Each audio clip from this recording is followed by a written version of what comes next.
You have your website plan and you are ready to get started. What's next? Finding that website professional based on your immediate needs to get a quote for the work. In this fourth lesson from Working with a Website Professional, we'll talk about a typical website project workflow, which all starts when you find that pro who is a perfect fit for the job.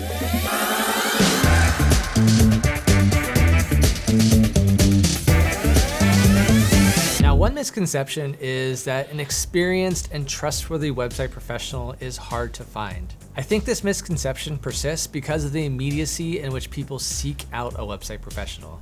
If you take the time to search in the right places and review qualifications, chances are you'll end up with someone who can reliably get the job done.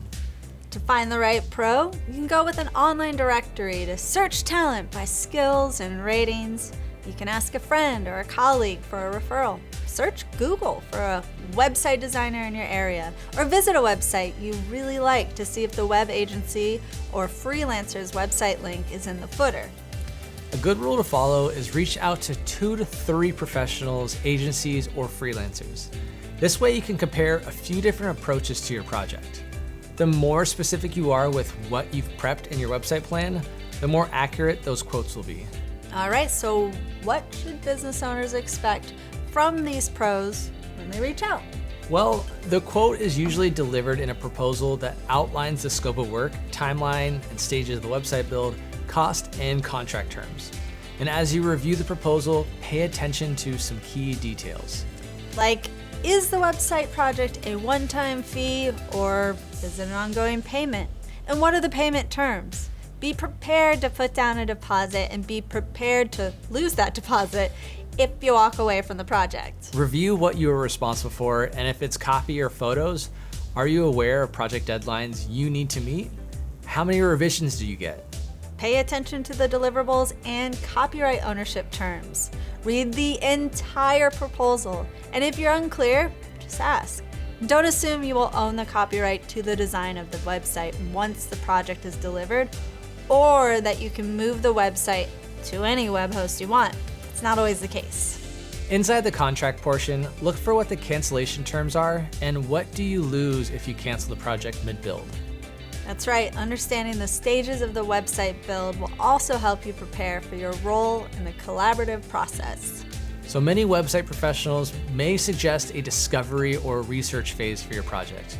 This can be advantageous for both parties involved. First, it allocates part of the budget to make sure the website is on brand, with the necessary pages, required functionality, and not missing any element from the outset.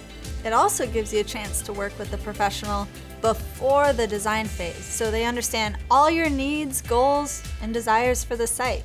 If a website professional doesn't have a discovery phase, they may be adding it into their design process. Either way, be encouraged if you see a discovery phase, as it could be a signal that the website professional cares about making sure the website is exactly what you need.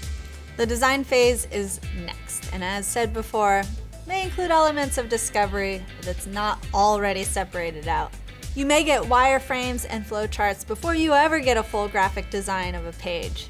These extra steps can feel unnecessary or confusing, as wireframes and flowcharts are website designer language.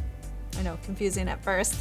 If you are sent these for approval, ask the website professional to explain them on a video call. Once the full graphic design mockup is created, it's your turn to offer feedback.